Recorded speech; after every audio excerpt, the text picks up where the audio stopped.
All right, we call to order the regular meeting of the Town Culpeper Planning Commission. Would you mind calling the roll? No. Mr. Flanagan? Here. Mr. Serio? Here. Mr. Fitzsimmons? Here. Ms. Schmidt? Here. And Mr. Clemens? Here. We do have a quorum. I will note that our director is also serving as secretary today. Next item is approval of the agenda. Ms. Schmidt. Yes, Mr. Chairman, I have an adjustment to the agenda. I'd like to replace under Planning Director Updates where it says potential redevelopment 1550 North Main Street. I'd like to change that to a new item, Senate Bill 699, implications on ABC agendas and actions, please. Second. All right, so we have an amendment and a second. Any discussion? All those in favor? Aye. All right, we have an agenda. All right, so we move on. The next item is the approval of minutes from the June 25th, 2026 meeting. Move to approved as presented. Second. All right, we have a motion and a second. He did. He Yes, seconded yeah, we have a motion and a second. Yep. Any further discussion? I will abstain since I was not present, but all those in favor? Aye. All right, let it go. 401 minutes. Comments and correspondence from citizens, visitors, and delegations in the audience. This is an opportunity for citizens to comment on any matter not scheduled for a public hearing. Is there anyone here who wishes to speak tonight? Welcome. Please state your name and Sarah Parmalee for the Piedmont Environmental Council. I just wanted to say a few words about the comprehensive plan survey.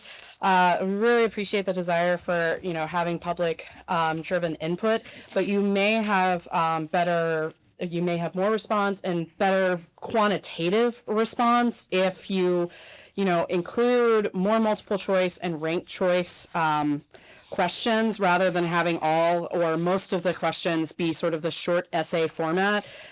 People are probably going to be more inclined to fill out, a survey that is more clickable, something that they can do quickly on their phones, rather than something that they have to log onto their desktop computer to actually sit down and write. And I understand, wanting thoughtful input, but if you're trying to get more response that can be, sorted into categories and create data, say X a number of people want to see more growth in this area or want to see this environmental concern prioritized, that might be more helpful in shaping the comprehensive plan document. And I think you will also be less likely to get, so many responses that are things that the comprehensive plan and the planning commission really can't address, like wanting a Trader Joe's.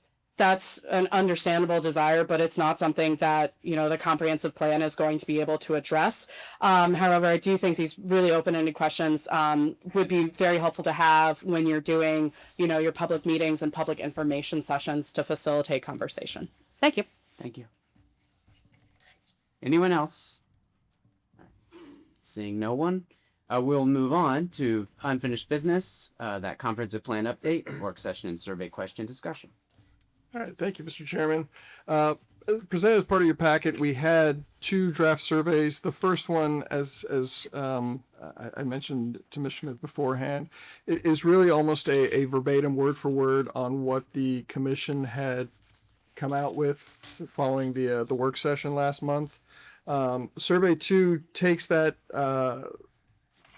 sort of very basic version and attempts to add a little bit more of some of the points that Ms. Parmalee just referenced in her public comments of providing a little bit more of the multiple choice options within it. Again, we had discussed that as part of our deliberations when we were working through the work session, a desire to have those. And I think where we had ended up was really seeing that as being more fitting in potential follow-up surveys that were topic specific, having those there, but really seeing this initial one as a desire to have more of that open-ended information coming in from the public to help really shape the comp plan from the initial inception of its development here. So if you'd like, again, which is number one and which is number two? I apologize, so they're not labeled on there. Number 2 as the greater information, so that's number two right there. I apologize that the documents themselves are not labeled. The file names were. Yeah. So with the commission's blessing, I prefer to focus on number 2. I think that represents closer to what we're seeing as our final product of this initial survey. And I think we can just potentially make our way through it.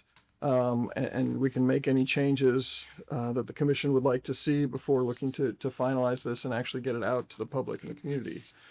So again, we've started off with name and email as optional provisions there. Again, wanting to ensure that we get as much feedback as possible and recognizing some individuals are reluctant to share that information. So making that an optional component. Asking how folks would like to be involved in the process in an ongoing way, if they would. So it's sort of allowing them to be an ongoing survey participant, or if they potentially want to participate in one of the individual chapter task forces and sort of actually be involved in physical meetings to discuss some of the content for that. Then also just to get a context of what their perspective is, asking what their involvement with the town is. So whether or not they live in town, they work in town, they shop in town, or if they're visiting town for some other reason than those, and to select any and all that may apply in those instances.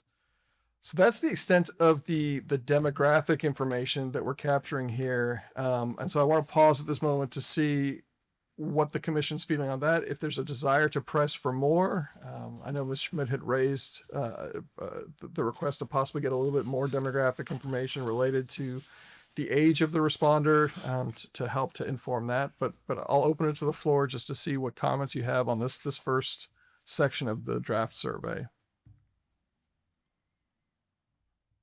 My thought was, it's two different viewpoints. You know, you see it everywhere. If you're under 50 or if you're over 50, for instance. I don't think that's too deep into Mm-hmm. people's personal preferences or. And we can certainly include that if others have thoughts and feel that that's relevant and important as well. Do you want 10th graders filling this out? What? 10th graders. Sure we do. Exactly. Yeah.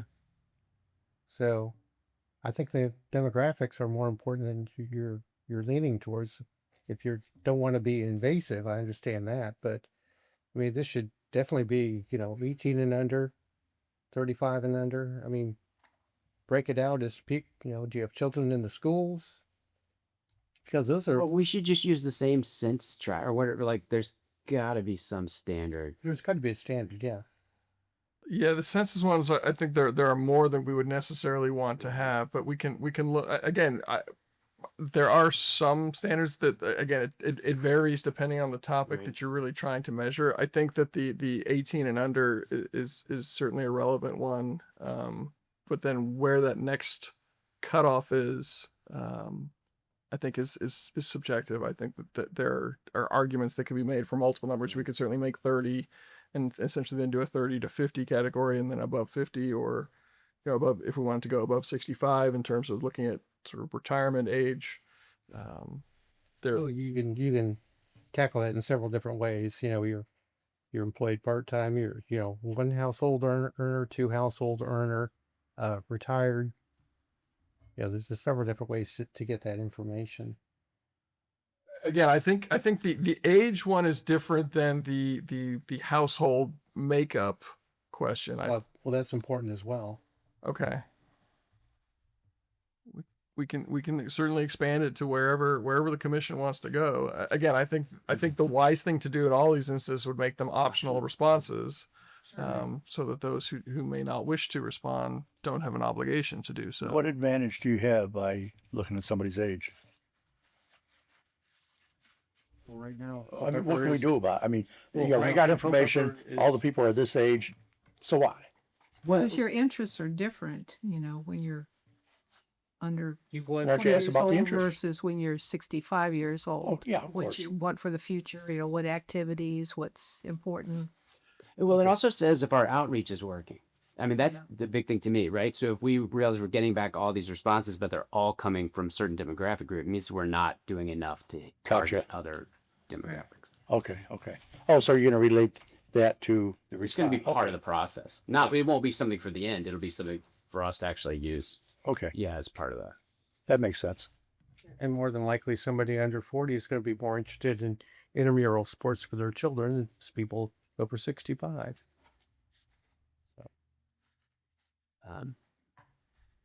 Right. So, all right. But if we thought about like, so let's just say like a list of these would be a list of of optional demographic questions. One would be age with categories. Um, I, I, I think that under 18 makes a lot of sense. I think over probably no longer working probably makes sense. So over 60. I mean, this was just a really quick. So Okay. under 18, 19 to 30, essentially being Yeah. youth, sort of pre-family Okay. sort of concept. Young family being that 31 to 50. Older family / empty nesters, but potentially still working, that 50 to 65. And then 65 plus being essentially retiree I think that's good. type bracket. Yeah, that's good. Everybody okay with that? That work for you? I'm still processing. Okay. I will say while we're doing invest, I feel like all of these I wrote operational. It's messed me up. All of these optional questions should be at the end. Okay. Because we don't. I mean, we'd rather have this information from people who've actually completed the survey. Fair enough. Yeah, versus That's good. people who stop in the middle. So I agree with Andrew's suggestion of having a prefer not to answer option for everything, identifying and potentially identifying. Oh, and also, well, go ahead. Yeah. Keep forgetting we're not in a work session.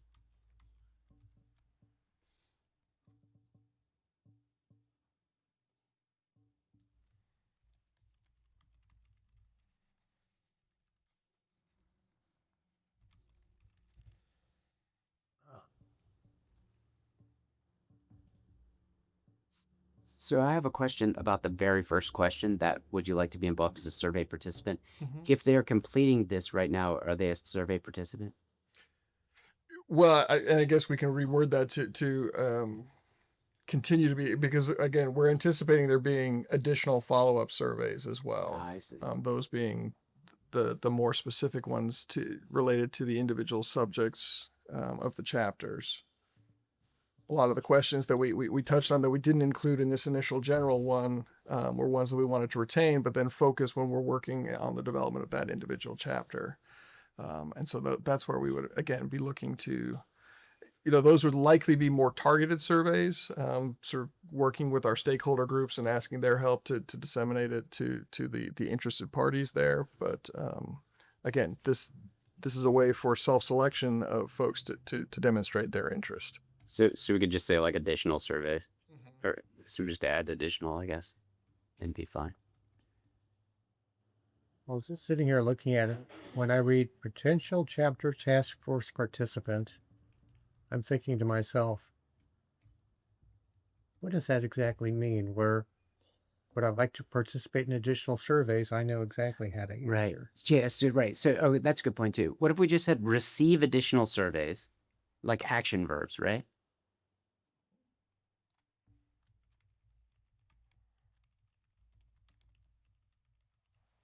And then right, participate in chat and right.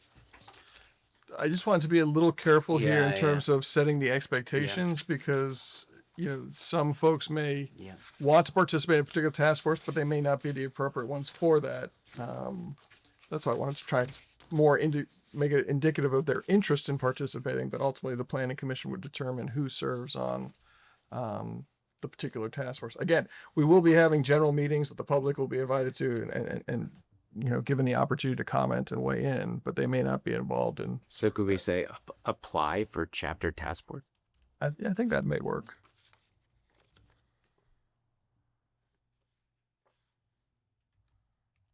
Seats are limited.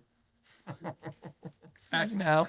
So it should chapter so they know, talk about the comprehensive plan, but that's a chapter.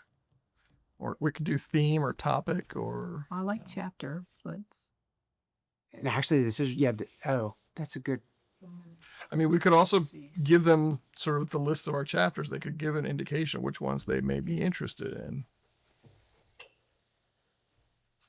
Yeah, that's why you want all this at the end.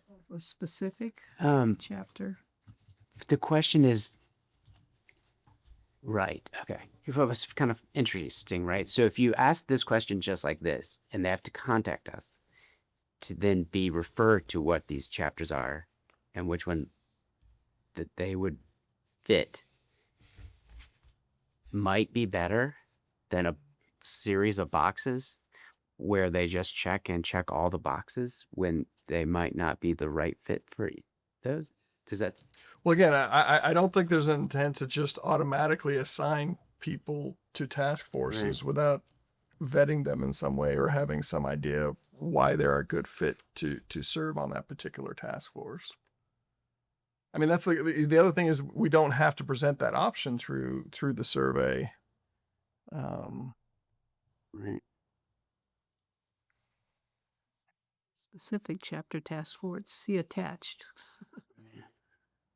Or yeah, right. And well, what if we call it like we should put work in there, so then like they would know they were actually, making a commitment. That's true. Yeah, you're right. Work. Yeah. Yeah, and then if they check that box, then we would send something back that would say which of these 8 makes sense. And we could also sort of, which are you interested in? Why do you feel like you're qualified to? That would be attached to the survey, that listing. No, that would be essentially, we would follow up Gotcha. separately. Okay.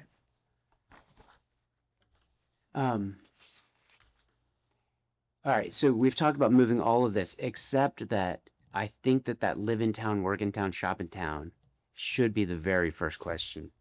So that of all the rest of it, if we move the rest of it, that would stay, because you want them to think about why they're answering this survey in the first place. That makes know? sense, yeah. Yeah. Because I think even people who live in town forget that sometimes that they shop in town or work in town.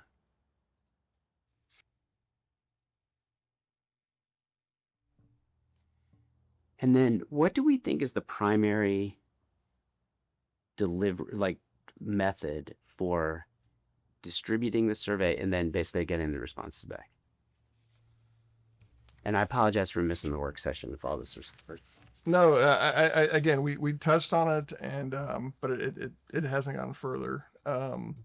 So essentially, we're envisioning this as both a physical document, where we're at some of the community events, the farmers market, what have you, looking to have it opportunities for it to be filled out there, or folks can certainly take it away, and what we'll say is they can be returned to the planning department, as well as a digital version, an online version that folks can fill out there, and then essentially we'll merge the data from both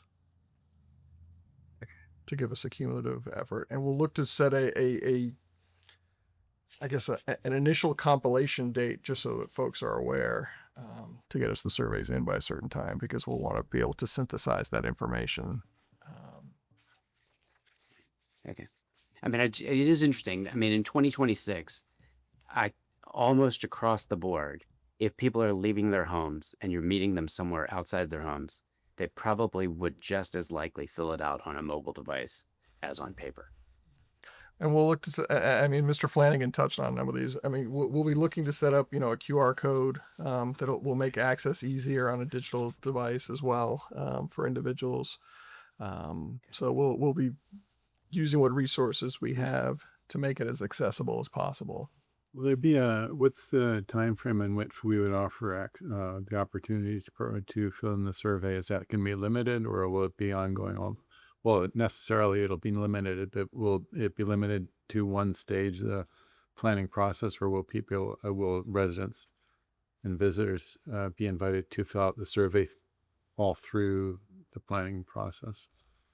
until we have a mature draft. Sure. I mean, I was thinking for this particular one, we probably would have it for a period of 30 to 45 days open to try and solicit up front. Again, as noted, there are going to be the subsequent surveys that come out that may be more specific. Following that point, though, I don't know that a survey is going to be our most effective tool once we have sort of drafts of the document. I think then we're really going to be looking more at public meetings and providing forums for folks to be able to submit comments and observations on it without it being a structured survey with set questions. It also, Yeah. it also probably would be rather burdensome for staff to continually update the results of the survey while we're working on what we thought the first 45 days people wanted. All of a sudden it snowballs. People are filling it out like crazy because they want a little skate park. And they're having all their friends fill it out and they're bumping it up in the list. And now we're working on something that Is there what do we? I think that makes sense. I agree. Yeah. Do we have? So do we have? Are we going to have like a jamboree celebration to kick off the public section of the planning process to draw people in? 45 days is not very long when it comes to the community's attention. If we want an important response more than if we want a lot of people, a broad response, a lot of input, it's like we should do a lottery or something, to get people to recognize that this process is going on and that they have this opportunity to chime in and that we want them to chime in and it's in their interest to chime in. And is there anything, is it just going to be an announcement in the newspaper, or can we do anything a little more risque to drum up business, as it were? Again, I mean, that's at the discretion of the Planning Commission. What I was envisioning or what I was thinking was essentially looking to probably kick it off sometime around a town council meeting in terms of the start, having it the mayor announce it at the council meeting, just as that one. Working also, Culpeper Media has offered to aid us in terms of the channel, having information available on the channel that goes out there. Looking to use social media as well, working with the Department of Economic Development and Tourism, their Facebook page, but also potentially working with them. You can do targeted Facebook ads as well based on geographies, so that we can essentially target the town geography so that it'll pop up on folks' social media in that way as well, with a link to the survey to be able to access it. As I mentioned, attending also some of the community events that are occurring within that time. So if CRI has any going on, looking to have something there. The farmers market. Would that include like third Thursdays? Could certainly include Thursdays. Again, whatever falls within that window, we would look to target to make sure we had a presence where we had the paper copies, where we had the QR codes available, where we had staff available to be able to talk. If we had planning commissioners available as well, that would be terrific as well. Also, making ourselves available, looking to reach out if there are community organizations that would want to have us come and speak with them, let them know what's going on, what this kickoff is, so that they could sort of find out how to get themselves involved in the process. I would get way behind immediately any effort like that to broadcast the event, the process, and the event of the survey, the limited opportunity, just to get out there and say it until people are a little sick of it. Even using Facebook has a reputation as a very effective way of getting reaching out to a lot of individuals. I think public events would be great. I would say all of the above personally. And I know a number of our council members have pretty active Facebook presences, and so we would also be asking them to help to push it out to the folks who they're connected with as well. What do we have any budget, or would we have any budget for swag? I mean, if we were going to do a booth, if you were going to give somebody, so you were going to entice them into the booth, ask them to fill out the thing, and they got the stress ball or whatever it is, I think that there's a much greater incentive for people to participate. We don't have a line item budgeted for it in this year's budget, which is not to say we couldn't try and find some funding. We also, I can have the conversation with economic development in terms of some swag they may have on hand, and the ability to possibly use some of that. And is there a town motto? we used to have one. Well, Well, we had the Culpeper Pepper. If we could even just have a little, like, those I voted stickers, just a little stickers. You do a survey and say, Culpeper is great, or, go Culpeper, or Culpeper peppers, or something. I don't know. Something, yeah, anything that, I think would help. Swag would be great, but, small scale swag is not bad either. Yeah. Yeah, just something that gives the message that I'm invested in my community. Yeah. Yeah. Yeah. The other thing that we could do certainly is look to budget that for the next fiscal year, so that we had it essentially come July 1 of next year. Where that could be beneficial is more than getting that feedback, that input on the draft of the plan when we're at that stage as well, and getting folks active and engaged, and hopefully behind the plan itself at that stage. Yeah. I'm looking to entice them then, because hopefully that also then gives it the support when we do get to the public hearing stage, that they actually come out and hopefully express support for the plan, because they feel some sense of ownership of having participated in the process. Yeah, it would be super cool to get that up front, that engagement up front, and then it will roll around again. More likely roll around. You'll get more support a year and down the road when you're trying to polish up your work. Yeah. I think there is something to be said though for these where there are physical presences. So something like the farmers market. If somebody were to come, complete the survey, and get a sticker that they're now walking around the market with, people are going to see the sticker and try to figure out how to get a sticker. I mean, there's going to be, maybe not 100 people will, but 1 or 2 might. It's like the I voted sticker. right? Exactly. Yeah. Or it's more, I contributed to Culpeper's vision, or something along those lines. Yes, exactly. I see. Very Culpeper, cheap. Or Yeah. In a little that size lapel sticker would probably be very effective at this stage. And I would love to see the announcements at the third Thursdays, because there are a lot. I mean, the market is one place, but the third Thursdays are big crowds there and having a good time, and people are open to community administration. No, they're open to a lot of things. Well, and then And you those just get, you mandates. get a wide, diverse crowd, Yeah, which is great. Right. And you get visitors as well as residents. I'm a Culpeper planning visionary. No, that's a special sticker just for you, Joe. All right, so let's move. I'll add it. Let's move on. Well, I guess let me take one step back Yeah. just to ask further. Are there any, because we had touched on in terms of the demographic type information where there was some mention of household type. Do we want that included as well, or is age sufficient to capture that? Does that help us do our job better, that information? How does that, I mean, as James pointed out earlier, it's useful to know just how our outreach, get some feedback on our outreach efforts, but I think we should ask what each question does that moves us along, makes it easier for us to do what we need to do. I mean, I think there's probably some value in home ownership versus, right? I mean, the concerns of a homeowner might be different than of someone who would be renting. How will we Or- evaluate that? How will that shape our thinking or our discussion? How will that impact our work? Well, maybe if all we're getting back are surveys from 50 plus homeowners, then we'll know we're not hitting people who rent. Okay. It helps contextualize the responses to some Right, extent. Yeah. Yeah. Okay. And again, I'm it's one of those where if there's any way we can use this to identify areas, that we're just missing.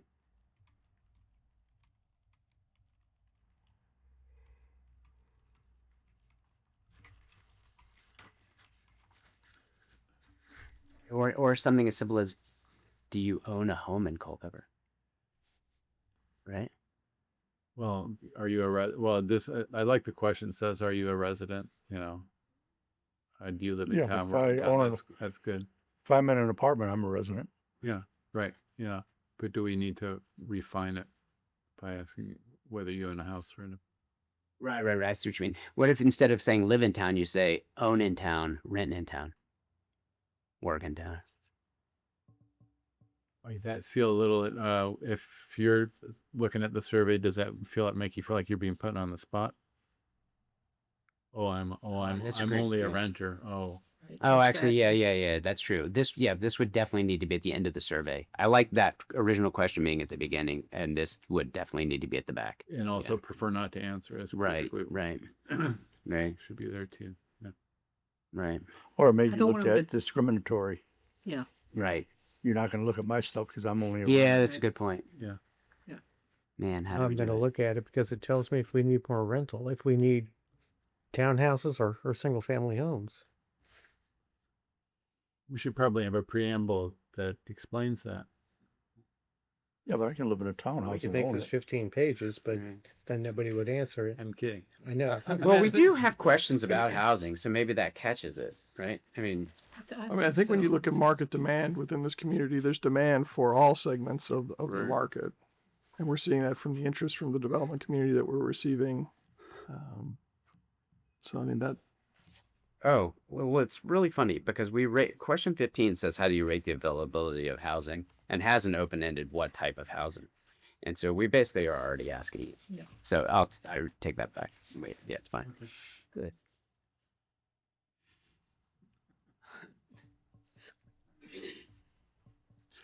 all right. So then once we then get into the sort of the survey questions themselves, the first one was, what 3 words best describe Culpeper today? What 3 words would you like to describe Culpeper in 20 years? Yeah. Yep.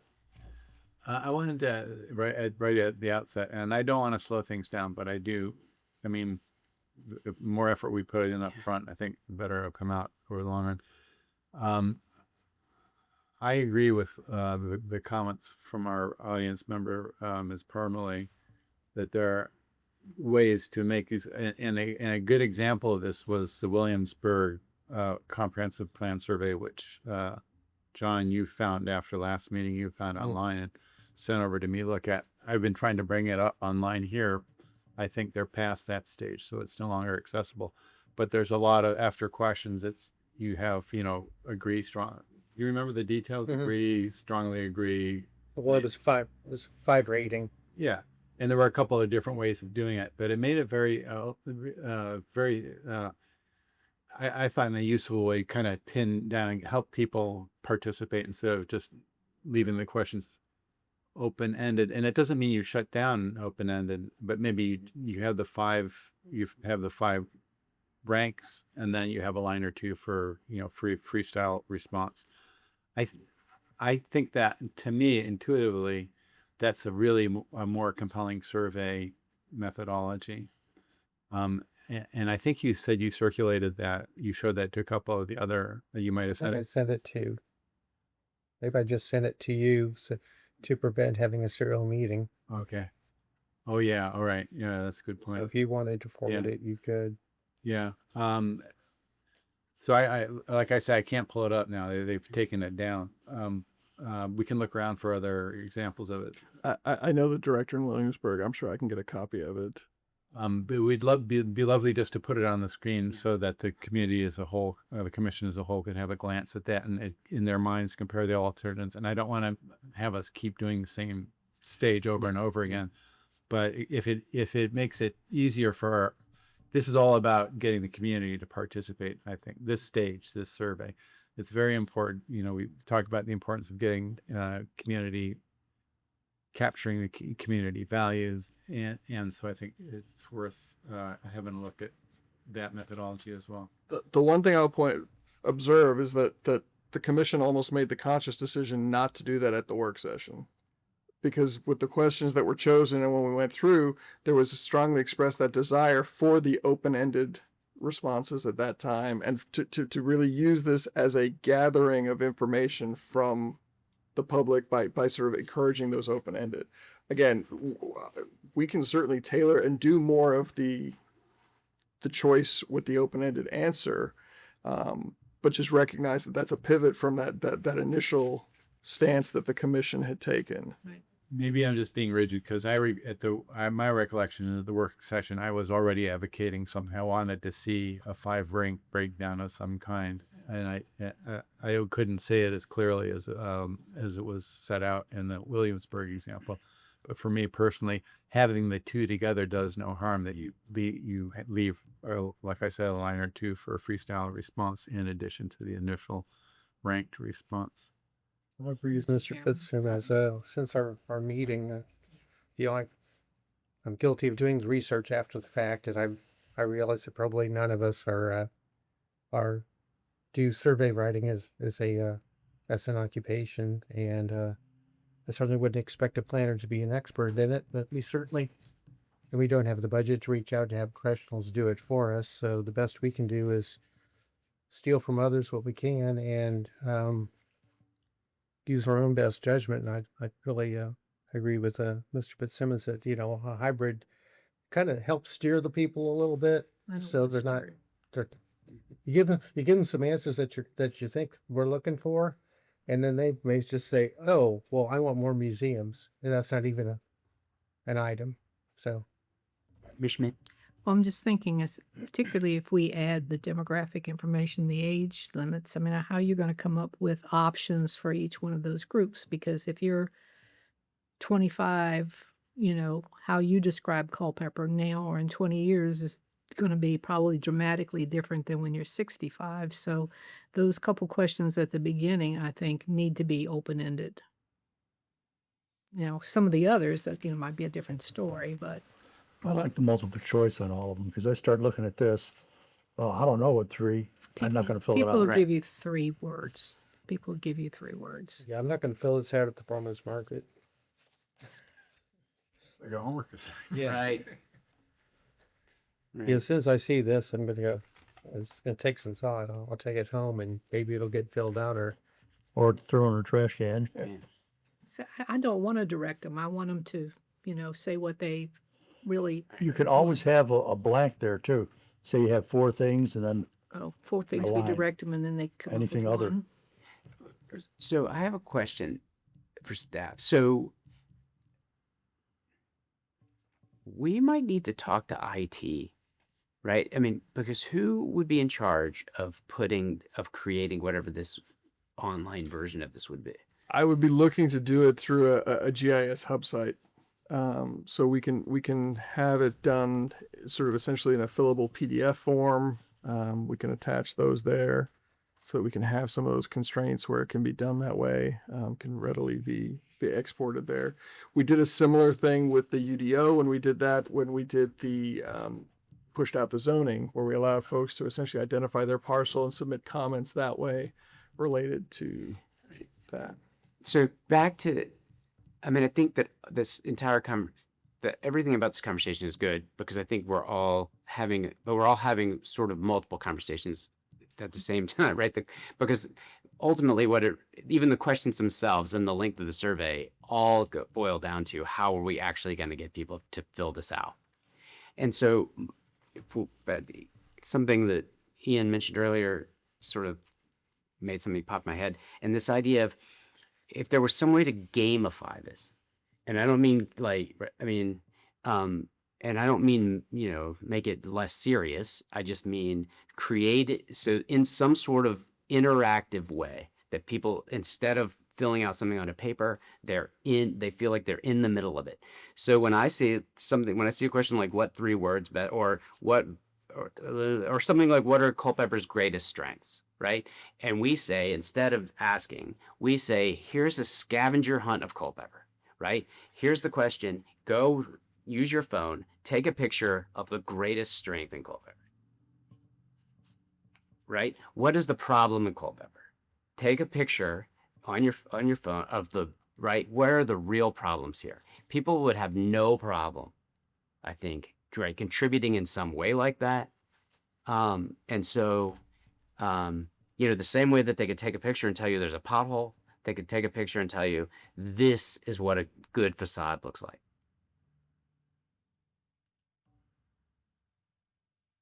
I mean, right? And then you could gamify it further. You could make people, people could get points based on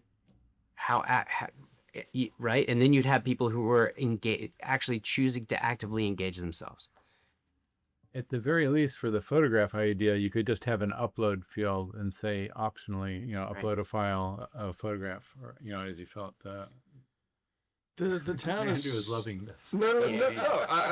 I think however creative we can get to actually get real public participation is optimal, and so it's just the logistics of how to do it. Yeah. The town is in the process of migrating to a new web hosting and website, which has some additional capabilities. Some of it's similar to what you described in terms of you can take a picture of a pothole and notice Public Works that's there.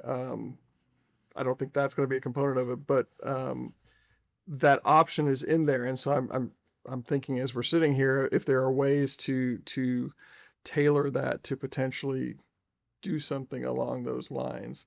But I think to Ms. Schmidt's point though as well, I think what I'm hearing, what may be an optimal approach here is really a two-pronged one of essentially a shorter, simpler, more engaged one. And then for those who want that deeper dive, have that available as an option as well.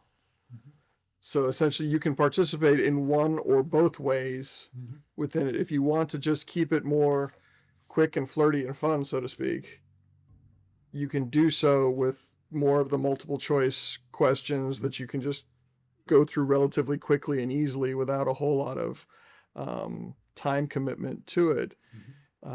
If you want to go deeper, you can do it. And then we could even then do a third one of sort of more of this gamification of it in terms of the engagement in that manner. And sorry, I'm thinking, what about a TikTok dance contest? Right, the greatest strengths. I mean, I recognize that. We'd have to use an American company. Yeah, right.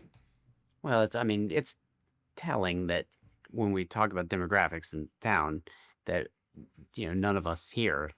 I mean, we're not going to our 5-year high school reunion anytime soon, right? I mean, so right, yeah, like, and so I just mean, I think that as crazy as some of these things may seem, if you're really talking about planning the future of the town, you have to engage people in the way that they engage with the world. So, but again, there are still some people who engage with the world through paper. Yeah. I think Andrew kind of succinct. I like the little capsule summary you just made, where there's sort of a multi-level engagement platform, multiple levels of engagement, or kind of a structure for those who want to go through it sort of quickly, those who want to be a little more thoughtful, and those who might want to be a little creative about or in some way be interactive with it. That would be a third tier. That's within the capacity of the town administrative services to do. I say, go for it. This is our chance to help contribute to steering the town towards a good future, and it's a good investment, in my humble opinion. Mr. Director, so on the IT side, the QR code would take you to a page, and you'd be able to select which survey you wanted to take. Or do you have to take the basic one first, and then you can take the others if you choose? That's at the prerogative of the commission. We could do it either way.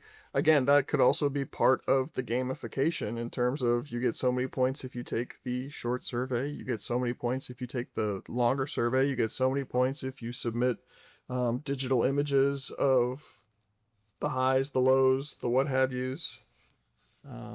Again, we could potentially even look to put it forward in such a way that we sort of get releases and what have you, but potentially some of that imagery gets used in the plan Right. as we go forward, in terms of, again, giving folks actual ownership of what comes out of this, and a feeling that this is our plan, our community's vision.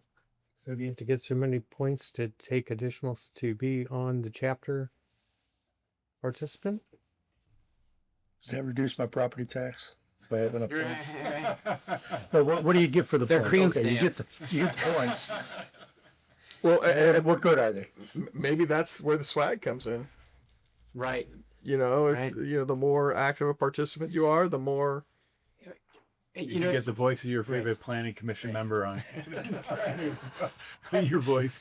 I mean, the craziest thing is as crazy as this sounds, It could be something as simple as literally, I mean, if you were to talk about true gamification, where a user, you'd have a unique user, right? So you would have, I mean, it would be anonymous, but you'd have an ID, right? There'd be an actual ID associated with your contributions to this. You could give them like a home screen where they could add trophies to a trophy case. I mean, just, something no different than they can do on Candy Crush or any other like mobile video game. I was thinking of breakfast at Panera's. Yeah, right. But I just mean like, yeah. So in that digital space, these things don't even have to have anything tangible at all. Okay. But it's just a matter of that you, in some way, would be able to show others, especially that one, it's creating community in a place that community didn't exist before. And then the other one is you're basically showing others in your community how engaged you are. I mean, so Just a printable PDF of your award. right. I mean, it happens with the compulsory training all the time. Print out your certificate. I mean, the other thing, again, it could be, the acknowledgement at the start of the comp plan for, contributors above a certain level, special thanks to these community members for their contributions. One survey per person, so you don't have somebody submitting 14. Or IT needs to limit it to an IP address. Well, yeah, but right. But any of their points would all be associated with something, right? So then you'd have to provide something. Again, some of this, unfortunately, is going to be more low tech than Right. than it would be in an ideal I- world. I- Just to, But so I also again, want to say, three of us are going to a conference next week Mhm. for the Virginia Planning Association, right? So we should consider ourselves charged with talking to as many of our fellow commissioner or right communities as possible to figure out, has anybody gamed anything like this or anything similar, and what resources do we not know about? I mean, I think it's available. They have a couple of sessions on, on that Danville, engagement. Montgomery, methods and and Williamsburg all have recently completed or are in the process of doing comprehensive plans that I've heard positive things about, and so there'll be representatives from all three of those there. I know I'll look to touch base with them. We have a planning director's breakfast the one morning that I can engage with them, but there are a number of sessions as well. And again, with it being in Danville, there's going to be a focus on many of the Danville aspects in particular. Sarita found a couple as well. Mhm. Yeah, I mean, there's nothing embarrassing about leading the way in the planning process. So, With this being the case and sort of the take on the current survey, do we want to continue to go through this, recognizing that this is likely the more in-depth version and that there will be sort of a shorter, for lack of a better word, easier version for folks to fill out that we'll look to pull together? Or how would the planning commission like to proceed at this time? so again, Like these yeah, questions. I apologize for missing the work session. I'm sure that you guys did a lot of work on this. Are there any questions? I mean, in fact, the list of questions that are here, to me, paint a very comprehensive picture. So, so I appreciate all of the work that all of you did last week or last month on this. But so my only question would be, did any members of the commission feel like there are any other questions that are missing, or are there any questions here that strike you as inappropriate? Yeah, one other question. Okay. Why are you living in Culpeper? Like, why did I move to Culpeper? I had a wide variety of places to go, and everybody has that choice. One of the big things are taxes. They're pretty reasonable here. Would it need to be, because again, we recognize that we're not solely going to have residents filling this out, potentially rephrasing it to what draws you to Culpeper? Could be. See, somebody asked me that the other day. I didn't realize it just a few days ago. Well, you got a hospital here? Very few places have a hospital. You got a social security office here. How many places have that? I mean, there's so many things in here. You got natural gas. You can get your natural gas in your house. Surprisingly enough, very few places in Virginia you can get natural gas. Hey, right here, water and sewer. Water and sewer.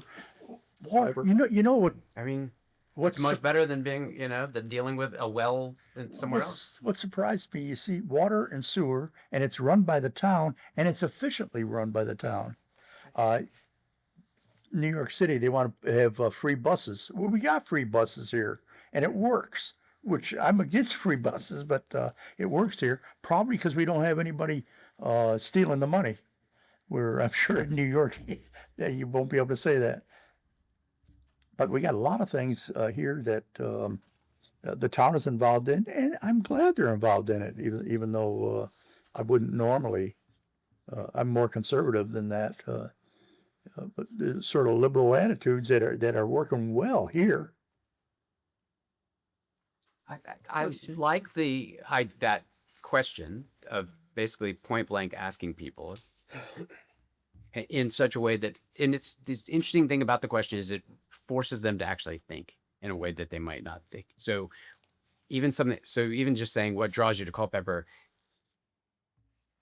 isn't as concrete as what John has said. Like literally, why are you here? Like literally, why are you here? Mm-hmm. And traffic. There's not a lot of traffic here. Oh. I hear people complain about going from the south end to north end of town. Hey, that's a short trip. Or what if we say, what 3 words describe why you're here? Right? Is it one of those? Well, you're limited to 3 words. I could probably give you 15. Okay. But again, some of the stuff, 3, that's too many for me on some things, but not enough on others. Right. Okay. Question. Sure. Do we have anything in here about employment opportunities at all? Well, we have challenges, important challenges. We have greatest strengths. We have what types of businesses or amenities are currently missing. Where's that? Number 16. 16. How many data centers have we had? 8. Is that right? There's going to be a total of 8? In the town.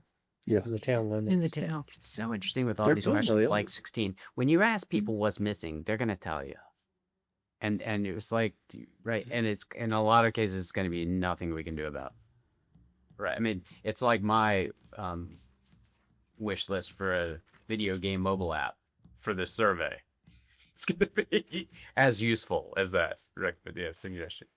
Yeah, But- what's our over under on the number of Trader Joe's that will show up in this response? Right. We have too much parking here for a Trader Joe. What? We have too much parking. You gotta have a bad parking lot to get a Trader Joe's. Yeah, they could take over big boxes. You could so- 3 of them in there. Just scanning through these questions, it strikes me that at least many of them could be converted to the format we're talking about in the manner that you've done some of them already. I think they were. They Uh, were converted from that. like, what are the best ways in the town to communicate with residents? And then you have 4 specific possibilities and then other. And it's not But all, it's but just- several of the questions at least could be converted to that style. Retaining the same question, just We had those in that way. We converted them to the open ended, so we can go back to them. was that because of the work session? Did we ask you to do? Yeah, we did We that. did. Well, we're figuring this out. It must be frustrating for you guys. I think we are. No, again, all super grateful. It hasn't cost him anything yet. Well, your time is valuable, and we're super grateful for everything. No, but again, I enjoy It's a button. It goes over to the other.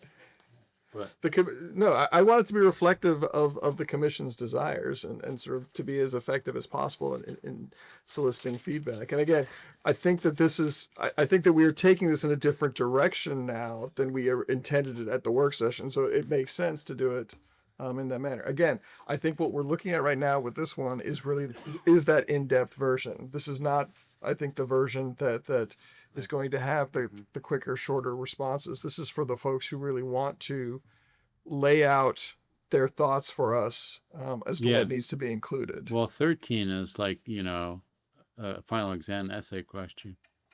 And super microscopic nitpick, I would see if you think it makes sense to reverse 11 and 12. Just when you get time, just consider. Well, number 11 asks what cultural amenities would you like to see added or expanded? And number 12 is what cultural assets help to define. Yeah, that I'm okay with flipping that order. Just Make them focus on the positive first. well, what it's a bigger question. What cultural assets define, and then what would you like to see added and expanded to that? So the interesting thing about I think all of these questions and the answer, if answered thoughtfully, these questions would provide very useful information for us. When I look at it, I also think that in a weird way, these questions make me think of like personal interviews. So like if you could get people to sit down for 10 minutes on camera through the TV station and just answer questions from someone who's asking these questions on camera or something like that, could you get better answers than making people either handwrite or type responses to these on this kind of then it's like a local history project almost. I mean, I don't know that we necessarily would even need to bring in Culpeper Media these days with digital cameras and the phones and everything else. Again, we could offer it simply when we're out at community events as well. Ask folks, would you be willing to answer a couple questions on camera? Right. And sort of pose some of those as well. And then in some ways you wouldn't have to ask every person all of the questions. Right? If you could get somebody to answer 5 of the questions, that'd be pretty helpful. If you could get more people to answer, right? If the idea is that maybe you can get, I don't know, high in the sky, you get 100 people to answer 20 questions. But if you get 1,000 people to answer 5, you might actually end up with a lot more information. I think at the work session, Andrew was pushing really hard to get us to cut down the number of questions on the list, and there were a lot more than this when we started. This is. So what if we just considered that this is a pool of questions, right? That you wouldn't necessarily get all of the questions. That people would have no idea what they were looking, right? I mean, is some of the stuff in the middle might be different. I mean, I guess the question becomes then, though, do you potentially miss out on, because of just the random nature of it, getting the right people responding to the right questions? Right. What if you could split it up? So into the mobile, I really apologize again for missing last month, but what if you could literally, the QR code sends you to a thing where you have a list of 4 surveys, right? And you can decide how many of those you want to go to. I mean, we could do it that, but the QR code could also have then, our more in-depth ones where we had them as thematic specific. Right. That's what I mean. Yes, exactly. The one caution I have about that at this stage is that I think we need to essentially get the initial information to help form the basis for the thematic ones, and then let those thematic work groups essentially form the questions themselves that they want to have the community input on. So I think, again, to me, I don't see this as a one time, we're doing the surveys for the 45 days and then that's it. This is going to be this round of surveys, and there's going to be more in the future and other engagement that we're going to be having. At this stage, I think we're just looking for the broad level of feedback from the community to make sure we're on the right direction as we're laying out the structure of everything and establishing who's going to be at the table to refine the details in each of the particular chapters.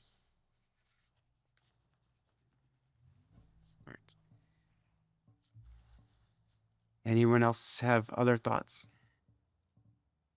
Mr. Chairman, I don't know if these are other thoughts, but to answer Mr. Hopewell's question, I believe that we hammered the questions out real well. I would like to,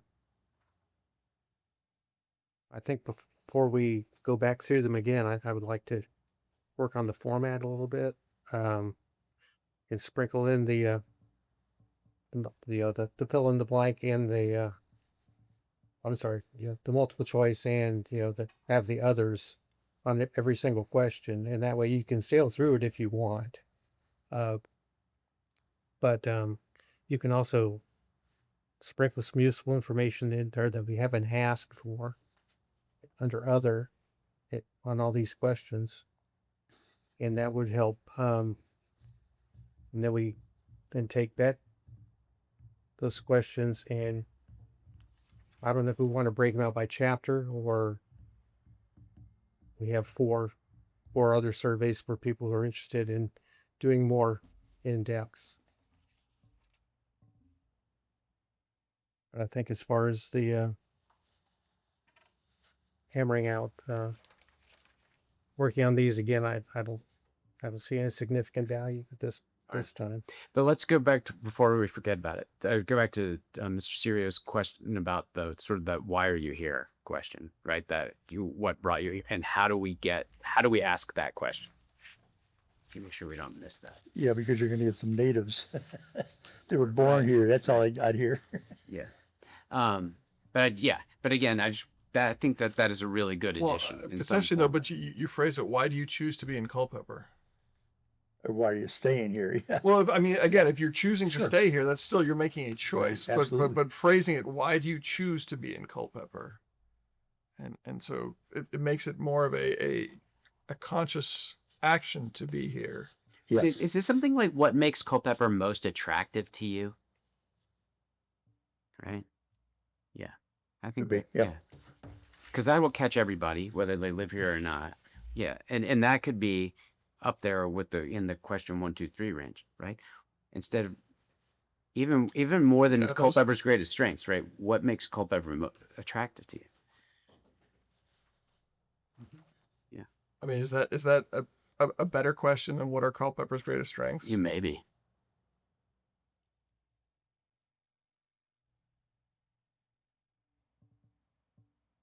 I mean, I think it makes it more personal. If they're answering personally, then the response is going to be better.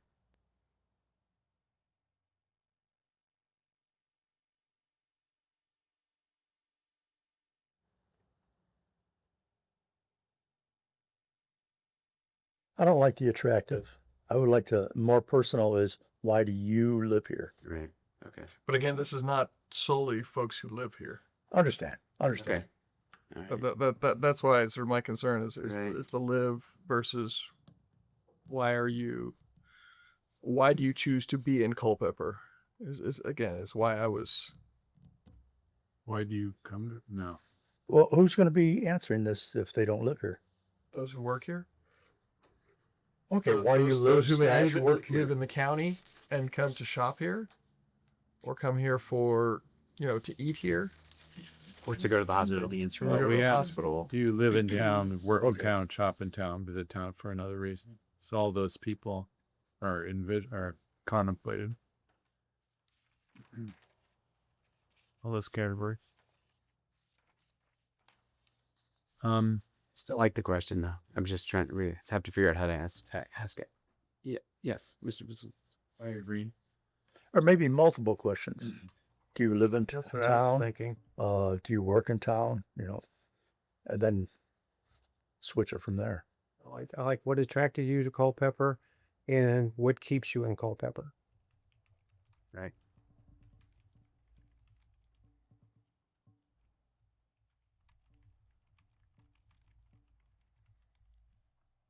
It's almost saying you're living here. They don't have to answer it. It's really funny because what we're really saying is you're just asking like what 3 words describe what. I mean, it's sort of this similar idea of those first 3 questions, but instead of asking a generic what 3 words, you're actually asking why to you as a person in however Very many personal, words. yeah. Yeah. But you're asking the same. It's exactly the same question. You're hoping to get the same response. Right? It's this Well, is what's good about When this place. somebody asked me that, it just surprised me. I never thought about that, but yeah, let me think. And I never would have thought of it until you said that these things you really want to be asked, and you want to be asked these questions in a way that makes you want to answer them. Yes. I think what attracts you to Culpeper is redundant with why are you in Culpeper? I think it's just the same question. But you could say what keeps you in Culpeper or draws you to return or something like that. It's a way to talk to both the people who live here and the people who are visiting. I wanted to come to question 13 for just a minute. And really all week I've been thinking about some version of this question because I think it's really foundational to the vision of a town. Is the sentiment of a town that it likes the way it is and it really doesn't want it, emphasis is on retaining its character, or is the sentiment of the town that we're going to grow, we have to grow, we need to grow, and we'll do what we can to keep our character, but growth is either it's inevitable or it's more important thing, maintaining the character of the town. Because growth can tear a town apart, or it can substantially change its character. And if that's the emphasis, that's an important guiding principle for the next 10 years. And if the emphasis is we really want to retain the town character and we're going to accommodate as much growth as we can, subordinate to that primary principle, then that steers. I see a real fork in the road that town can travel down there. And I've been thinking about it all week. And so it's interesting. I'm delighted to see it here, but I wonder how we can ask this in a way that is less complicated. Because it really does look like a final exam essay question. How should Culpeper balance growth and development? You're right. Just for the video, right. Question 13 says, how should Culpeper balance growth and development with preservation of natural, historic, and cultural resources for the future? I don't know that there is an easy way to ask that question. I mean, but it is a foundational question that's got my attention in a way that's bigger than the survey, but kind of informs the whole. Bury all utilities. I'm sorry. I mean, you could argue that the summation of those, the natural, historic, cultural, with the preservation of its character for the future. Yeah. I mean, that's what some version of this. Yeah. Right. But sort of substituting its character for those other things. I'm more asking the question of, does that do sufficient justice to natural, historic, and cultural resources? Do we think that those are what essentially contributes to the character of the community? Or is it more than that? Or is that, again, is that a suitable synonym to kind of simplify the question? Well, first, I might be the only person thinking this in the commission, so I would throw it back out to the commission to see if certainly the focus, the point that that's occupying me resonates with the rest of you. And if it does, should we change this question, or is Andrew's reformulation apposite or? Well, for me, I think it's one of those things, is it important that George Washington surveyed Culpeper? Is it important that Culpeper was a hotbed in the Civil War? Many pivotal battles were fought in and around here. Is that important? Should that be protected? And how does the comprehensive plans support those? I'm not sure. How does our comprehensive plan change what has already happened here? Has the previous comprehensive plans ever done anything like that? I don't know. I don't remember seeing anything like that about I mean, saving we history. want to celebrate our history, but how does the comprehensive plan do that? We've done that through, in the downtown area, the building types have to be similar to what they are. Well, yeah, you develop a We historic. have the commemorative markers. We have the trails. It's talked about on the economic development website. I mean, people here for that. They're here for the wineries. They're here because it's horse country. They're here because the mountains are close. But what does the comprehensive plan do to support that? That's all stuff that's already here. Right. Is it imperiled? Is it in any way imperiled by, say, rapid growth? The push of urbanization out from the greater DC area, for example. I mean, let's look at, we can look at, in our imaginations, we can look at Warrenton as further closer to DC and experiencing some of the pressures to grow. Manassas might be an extreme case, Warrenton, less extreme case of a community that's experiencing that kind of pressure. And Warrenton is a little smaller than we are. But yeah, Warrenton's only half the size of Culpeper. Yeah. Your question 13 yeah, kind of they're takes great. that into account. But you might want to break it out more. Preservation of natural, historic, Historic. I and mean, cultural Right. resources. We're that. and there's a lot of organizations that are already protecting the battlefields. I mean, from my perspective, where the comp plan comes in is trying to outline some of the specific features of that history that we want to preserve, and it's not just the that George Washington was here. Well, that doesn't really have anything from a comp plan land use perspective that we could do, but from my perspective, it'd be talking about essentially the residual lettering on Yowls on Davis Street, essentially wanting to see that preserve. I think we'd all hate to see that get painted over with, just a solid color white paint, Right. and lose that. So those are the sorts of things that I think we can highlight as being intrinsic to our history and to our character that should be preserved and enhanced and sort of built upon in the years to come. Well, most of that stuff on Davis Street did get painted, but to enhance what was there. Right. Again, you can refresh, you can retouch to, Yeah. to sort of help to preserve those. But Because again, it was kind of worn out not that many years ago. Yeah, Those things are very important. Yeah. That's our character. I could absolutely. see a lot more being done with interpretive signage, the historical signage around the town. yeah, There's a lot of scope we're there.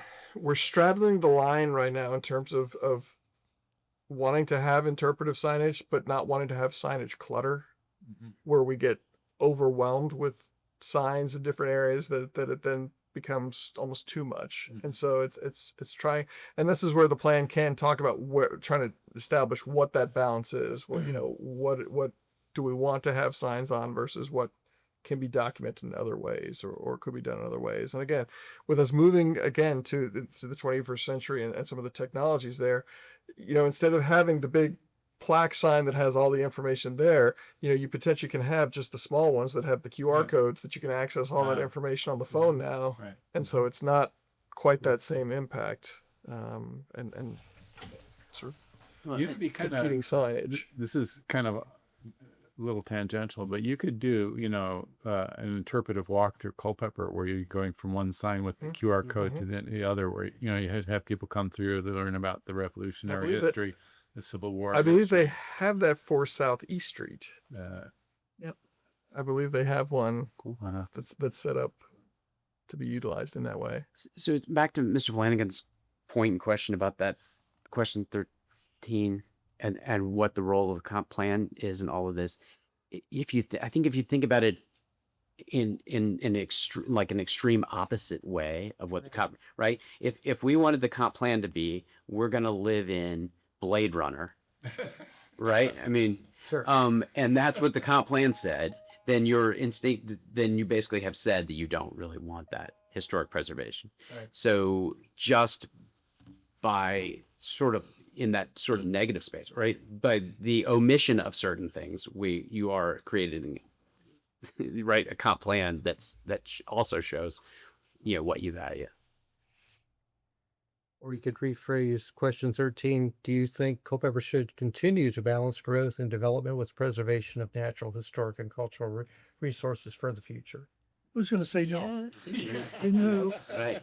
Well, you lead the question to get the answer that you want.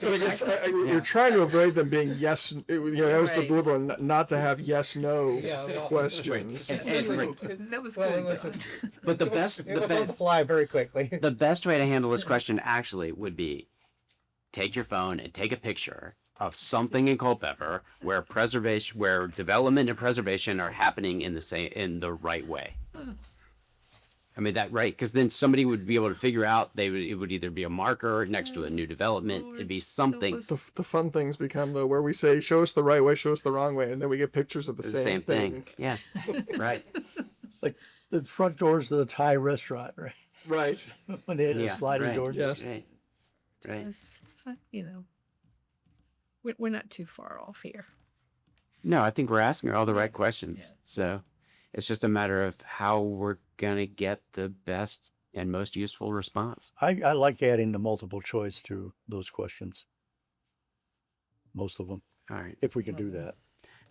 Now we're gonna task staff with that. Staff can certainly look to do that to prepare. Now that this does play into the question of our next work session meeting and when we're going to hold it. Because right now we're scheduled for next week, Thursday. There is some concern with 3 planning commissioners being at the conference and coming back and attending that next day. Where's the conference? Danville, When's time's the conference over? at midday Wednesday. And you can't be available at 9 o'clock the next Well, let's day? just poll the group. Although I would personally like to move the work session until the following Thursday. Yeah. I can't August the possibly do it 6th. The 6th. and Schedule. I already have. You're right. By the way, that's the 6th is it's more beneficial to me. I can make either date, Right. but the 6th would be more beneficial to me. I can make you a date. Well, we can have it Thursday, but there won't be a quorum. Right. Right. I mean, I think it's fine. Meetings happen all the time with. I used to come home from California I and have a pre- meeting the next morning. I Are we having appreciate a road trip on the way? Lord, I appreciate your desire not to miss a meeting, and I don't have a choice. but if you were available on the 6th, you'd have no problem with moving it to the 6th. And so, Is there another day we could? Yes, move I it would to? give in to you. right, if it would work. So, is there another day that works better than the 6th for you? I don't have my calendar here. There's one right Tuesday of that. It doesn't have to be Thursday, though. We can have a working meeting any day of the week we want. We can't. We'd have As long to as check there's the some availability of the available, yeah. space. I can't believe you all can't make a 9 o'clock meeting. I have Friday. That's a full week. I have Friday. Is that the 31st? Yes. I won't be available. I have to be in DC that night. I have all day, actually. So, let's look at that first week of August.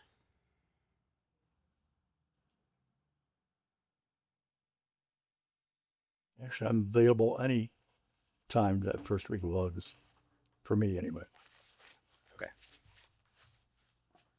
I can do. You just have it on the 6th. I can miss the 6th. It's already reasonable. Okay. Well, that resolves. So, all right. Then do we need a motion to move a meeting? I think it's cleaner and easier if we do have it. All right. So, can somebody make a motion to move our work session to August 6th? So moved. In a second. second. Okay. All those in favor? Uh, Aye. Okay. Opposed? Okay. Okay. Jenny, you have a problem with the 6th? I'm not available on the 6th at all. Oh, okay. Well, is there another day that you're available we that just week? talked We about just looked that. at it. Nothing? Nothing. But I mean, again, we're the things we're working on. Nothing We're, that jams nothing is it up. nothing is moving. You're going to be like, all of these conversations we're having. I just missed the last work session. We're having the same conversation today. We've been meaning to talk to you about that. Yeah, I know. We're not having the same conversation. It sounds like we're not getting anything done, and I feel like we are getting stuff done. Okay. But it's a lot of grinding. Right. If we come back to it, I mean, we can fill in from context and catch up with it. That's a much better way to say it. Yes. Thank you. I personally feel it's a better move for us coming back, and that's simply because we would come back with our heads full of Yeah. jelly beans and wonderful things about what all the others, Goodness. And new apps. what the other localities have been doing, and it would give us opportunities to process it and look at what we have and what they're suggesting, and then we could kidnap Andrew for an afternoon, 2 at a time, and rewrite everything before the work session. Okay. All right. So moving on. So this is back to your point. You are trying to figure out what we need from staff for that work session. So what I was intending to do, what I've heard, is essentially largely to keep this one intact as the long form survey, but to develop a short, much more multiple choice centered survey that can be taken that is largely similar to this, but without sort of but providing more options essentially that for them to select without having the open-ended ones. We can still have the short open-ended, but it'd be more bullet point than the sort of the essay type format of this. If that's the case, you probably get more people to respond to it. The shorter. Right. Again, I don't see it as being an either or. I think that from what we've discussed here, it's an in addition to. So for the work session, we would develop and have sort of both surveys for everyone to be able to look at. For the commission. It sounds like going forward, we were talking about multiple tracks anyway. So I think that's, it's part of I think that's appropriate. So that's what we'd look to have. We'll start to explore other options as far as gamification, what capacities we have on that front. We'll start to lock down what we have as far as outreach and publication of the survey to get it out to the public. So, as I said, I gave a quick list off the top of my head, but we'll try and do something a little bit more vetted in terms of what those opportunities are and go from there. Great. All right. Any other comments on this comprehensive plan update? I am good. Thanks the department for their hard work. Okay, so we'll move on. I see no new business or other business or follow-up items, so we'll move to planning director update. Yeah, so just wanted to let everyone know this council had to adopt a provision to their orders related to this FOIA bill that went through the General Assembly this most recent session. The town clerk was following it. It wasn't really on my radar, but essentially it changes the process for public meetings in that items that are introduced once the meeting has started. So essentially, as you are in the process of approving the agenda, if you are to add an item to the agenda at that time, you are not able to take final action on that item at that meeting unless it is deemed to be time sensitive. Time sensitive is not defined within this. We will do our best to try and avoid situations arising that come up with that way. If we do, though, we may be advising you, if you are looking to act on it at that meeting, to have in your findings that this matter is time sensitive, and that is why you are acting at this time. The genesis of this was essentially to avoid bodies putting items onto agendas without there being sufficient public notice. So I think it's a noble intent, and it makes sense to keep the public informed in that manner. It just has some implications for us as we proceed through. Even more than that, we get input from the public all the time if the right things are on the agenda. Right. Occasionally, the Richmond reminds us that not all localities are run like Culpeper. Yeah. So. Okay. Thank you for that update. So we can't vote on that No. at this meeting. Correct. We cannot take action on it, but since it's an informational matter, there's no action necessary. Yes. Well played. Well played. All right. Commission members discussion. Anyone have anything for the good of the group? Sorry, Mr. Chairman, if I may, beforehand. The one other thing to add, the item that you did have on the earlier agenda, the one that we did not adopt, I apologize. That will be coming at the work session on the 6th. And so, Janie, we can coordinate outside of that to go through that as well. But that's essentially the developers there wanting a chance to get some feedback from the commission. They would be going through a rezoning on this property. It's currently zoned commercial. They would be changing the zoning to neighborhood commercial mix because they're looking to do solely residential development on the former roller rink site. So that's Oh, they're going to tear down the roller rink? they would be tearing down the roller rink. Okay. Yes. What? Now, is that something we've already I've seen the townhouses that were supposed to go in there? This is Yeah, we this- saw, yeah. This is be in front of that. It'll be in front of that. Okay, so Yeah, this this an is addition. apartments, Wow. not townhouses. So essentially, this would be the missing residential type work because we've got the single family detached in the one development, the townhouses in the other development. Then this would be the apartments. In Well, we that better vicinity. figure out about putting some traffic lights up there or a traffic circle. Yeah, traffic. Could be a lot of traffic will up be there. part of it for sure. And what's it, as part of all of that redevelopment? What actual actionable items would the planning commission have to take? So it would be going a rezoning. Okay, So rezoning. it would be the public hearing that would come before the planning commission to provide council with a recommendation. Okay, so at this work session, we're basically just being introduced. Correct. There will be They- more they discussion. are- There'll be public hearings. Correct. They are still in sort of the exploratory stage of this. They want to see if there is general support, if there's opposition to concern. They want to know what those are. So that's why they asked to come before the Planning Commission to have the conversation, to introduce the project, to get some feedback from the commission. You know, is that number too high? You know, are these designs just not a fit for Culpeper? What have you? So it'll be a chance for them for again, it's simply looking for feedback from the commission. There's no formal submission yet. There's nothing along those lines. They're simply exploring the potential of how amenable is the community to a rezoning, to be able to do this 242, 262, I forget what the specific number is, but this 200 plus unit apartment complex in this location. Is this 3 stories? Yes. I know it's 4. Looks like 4 to me, and then you have dormers above that. That is the Missing. back side of the one, so that's actually a basement Oh, so level. this is walkout. It's a walkout, Yeah, correct. Okay. And what is that? How do you? This would be storage or whatever, or just for decor. Just for The point of dormers. order, this item is not on our. It is not. It just sharing. Just It's make the sure. planning commissioner. I was just asking. Yeah. I know. I'm just trying to make sure we're not doing something now that wasn't on our agenda. Oh. Well, it was on the original agenda. We didn't adopt that agenda then.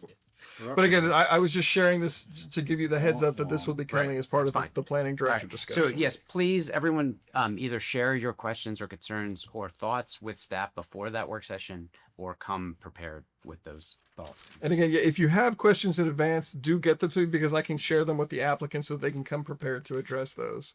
There's nothing worse than having questions. They're like, well, we'd have to look into it and get back to you. So if you do come up with them ahead of time, let me know and I can share that with them so they can come prepared to answer them.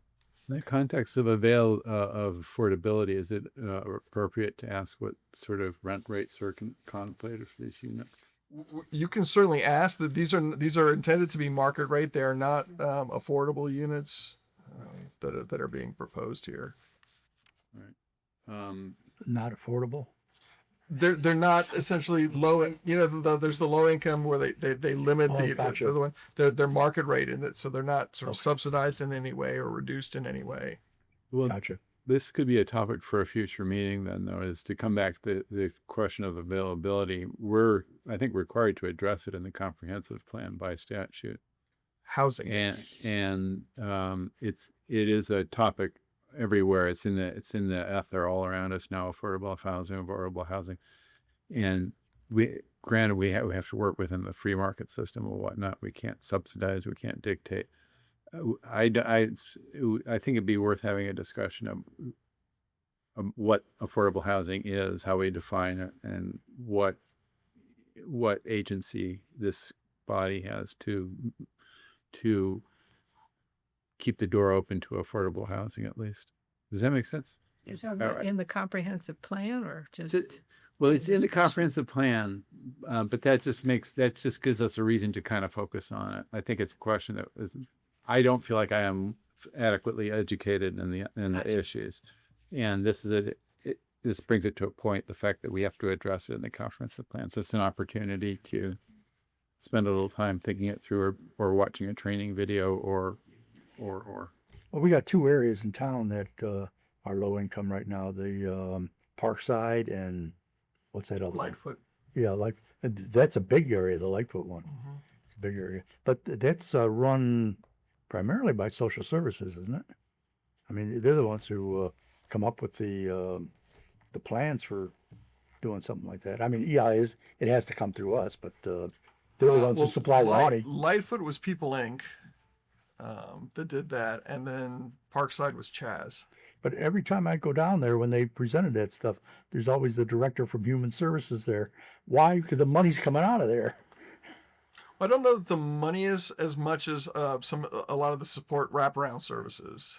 What I meant was the addition that they have to come up with for rent comes out of Human Services. So they're involved somewhere along the line. Yes.